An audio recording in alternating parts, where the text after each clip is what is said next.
Welcome to the Noles Podcast. I am your host, Gregory McCoy. This podcast is by a fan for fans. I am not a journalist. I am not a reporter. I am not an insider. I do not work for a website. 90% of my information is in my opinion. Other information comes off the internet. Today is episode 20. Today is December 20th, 2019. Yesterday's episode was episode number 19. I had to edit some information out of there and I just messed up, but you guys got the bulk of what I was trying to say on episode 19 yesterday. Today's episode, same format, guys. Highlight one defensive player, highlight one offensive player, and then I have a couple of different things that I go into as far as Florida State football is concerned. So let's go ahead and get right into it. First spotlight player is going to be Jaleel McCray, true freshman. And this is what I had to say about him. Nice NFL size for a linebacker. Pretty good blitzer. Needs to work on zone and man coverage skills. Pretty good form tackler. Slow at diagnosing plays. Needs to get stronger. Needs to get faster via conditioning. Overall, a good true freshman recruit. I see him as a middle linebacker. Needs to hit film room hard. If he can do all of the above, he can be a special talent. I compare him to Navarro Bowman. I think he's a little bit bigger than Navarro Bowman. He might play on Sundays if he can put it all together. He has all the physical tools. If he can get in the film room and, like I said, get a little bit stronger and faster, I think he can be a special talent. But we got some new guys coming in, so, it's going to be harder for him to get on the field. So, getting in the weight room and perfecting your craft is a must if you're trying to be a starter now, because you really got some really good linebackers coming in for the 2020 class. My next spotlighted player is going to be Andrew Boselli. Excellent pedigree from father Tony Boselli. Very intelligent player. Must, and this is all caps, must get stronger. Relies on angles too much in pass and run blocking. He has a marshmallow body. Not taking a shot at the kid, but he definitely needs to get in the weight room and get stronger. Needs to find a inner beast. And when I say that, he has no nasty streak in him. He needs to find that. Has great feet. Best center on the roster. Left team came back, earned his scholarship. Kudos for that. So he put in the work and he got his scholarship back. If he can increase strength considerably and transform his body, without a doubt, he will play on Sundays because he can make all the line calls. He can,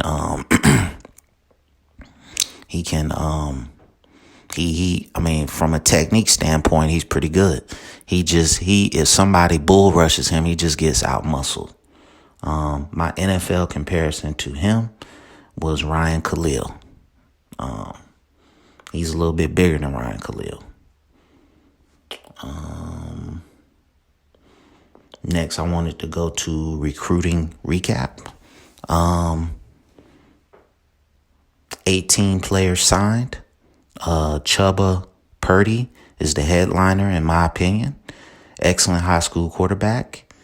This quarterback, he is better than Jeff Sims. I have no problems admitting that. This guy is a better prospect, and I've watched film on both. I'm not just, saying something out of thin air. I've watched film on both of these guys via YouTube, and Chuba Purdy is the better player. Excellent arm, very mobile, very accurate. I was stomping hard for Jeff Sims, but Norvell found a better guy. So I'm going to trust Norvell and Dillingham with this offense. I'm not going to criticize until it's time to criticize. Norvell and Dillingham did a pretty good job with wide receivers. They signed four offensive linemen.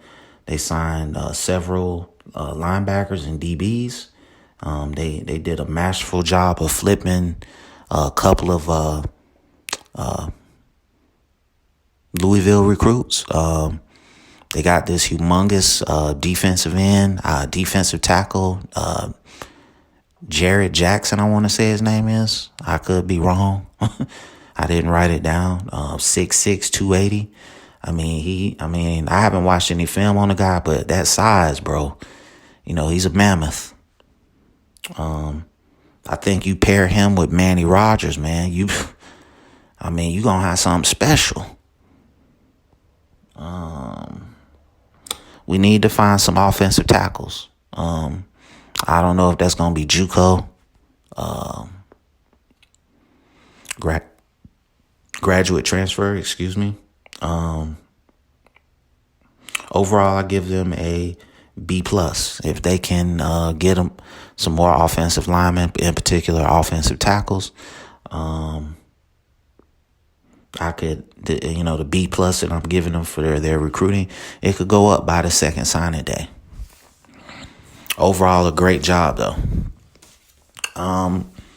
My next format is just random college football and Florida State thoughts.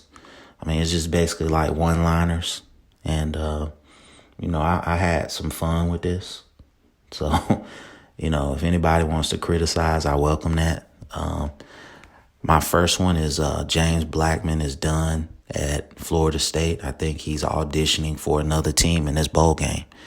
I just think that Norvell is sending a pretty clear message of, the type of quarterback that he wants in his system.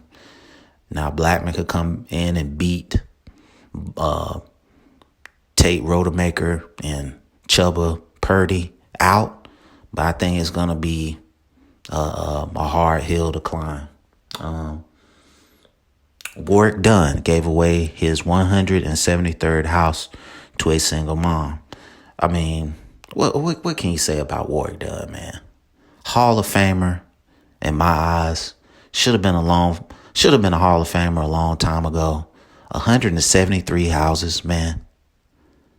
That's just, his charity work is unsurpassed. And I just love that he is associated with this program the way that he is. Mike Norvell, you need to bring him into the fold, man. You need to bring him into the fold like big time. He is a major positive face that this program could use more than they do. Jameis Winston, first player in NFL history to go back-to-back 450-yard passing days with 4 TDs. Dalvin Cook made the Pro Bowl. Mike Norvell, please change the number font on the jerseys. On the garnet jerseys, white numbers, gold trim. On the garnet jerseys, on the garnet jerseys, white numbers, gold trim. On the white jerseys, garnet numbers, gold trim. Look, man, you just called me old in my thinking, man, but I just love the old style uniforms previous to the ones that we have now. So I hope they can one day switch back. I love the old school end zone art. Willie had brought that back for the spring game. I don't know if it was this year or last year. But I love that. I love seeing that. So I think that would be a tremendous thing for this program to do. Bring it back permanently, if I didn't already say that. My next one-liner is really longer, but I'm just throwing it out there. Alex Hornibrook or DeAndre Francois. Who would you pick in a game-winning situation? History says Francois is the better QB. Stronger arm, better mobility. Hornibrook sucks. Not taking a shot at the guy, he sucks. Neither QB would get my trust, but I would probably go with Francois. It's the lesser of two sucky quarterbacks. I think Francois is the better quarterback. He did take this team to a Orange Bowl and won, but he did have Dalvin Cook on that team. So, it is what it is. Zaquandre White, former Florida State running back, signed with the South Carolina Gamecocks. I hope he does well, man.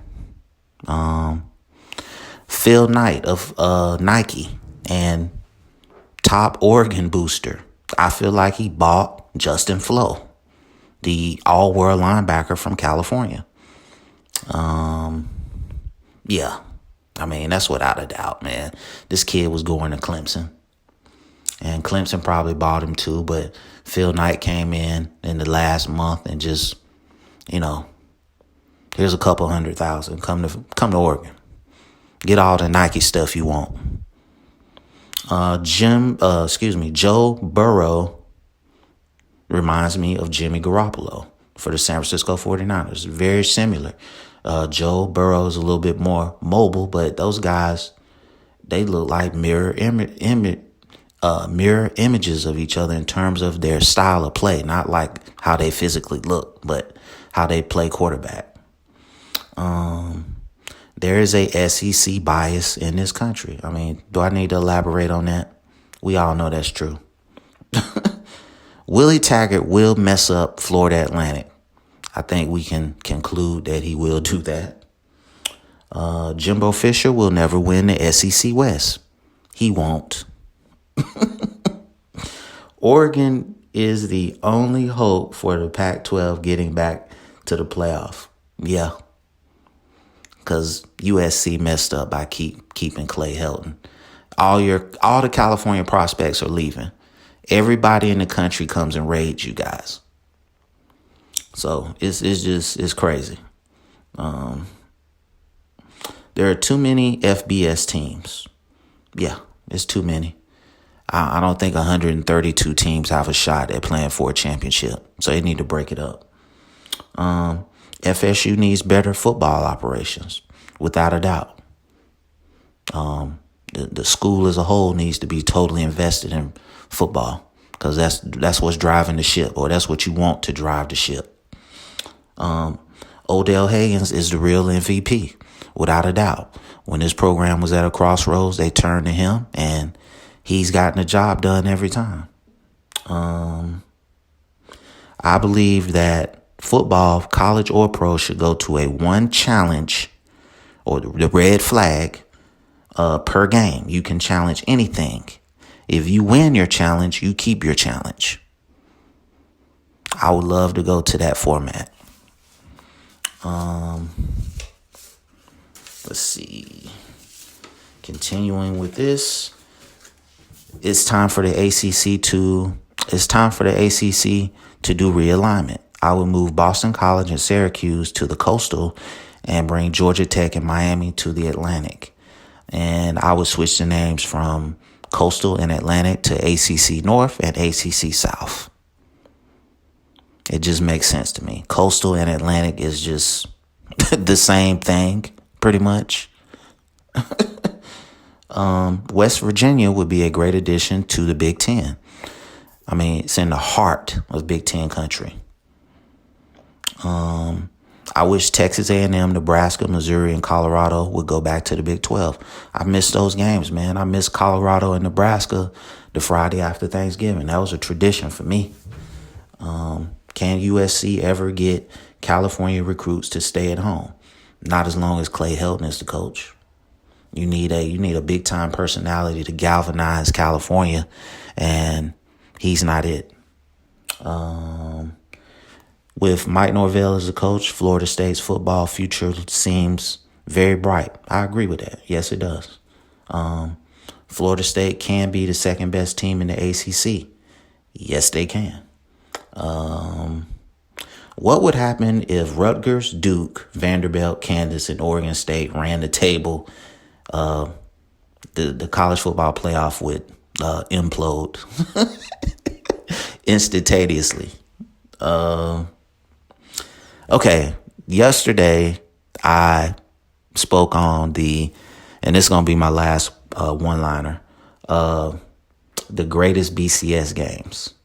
All right. And I wasn't biased towards Florida State. Those were the two greatest BCS games that I thought. Now, the reason why I didn't put Miami, Ohio State from 2003, I felt like Miami got robbed. It should have never went as long as it did. They got robbed. Okay. I hate Miami. Okay. But I was mad that night. I was at my job. I had a little handheld TV.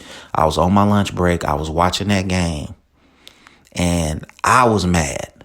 I was pissed off. And so, great game. But I felt like it shouldn't even went that far. Miami got robbed that night. So that's going to conclude episode number 20. Thank you guys for the tremendous support. Again, the podcast is available on YouTube, Apple Podcasts, Spotify Podcasts, and Google Podcasts. Thank you for your tremendous support. I really appreciate it. And go Noles.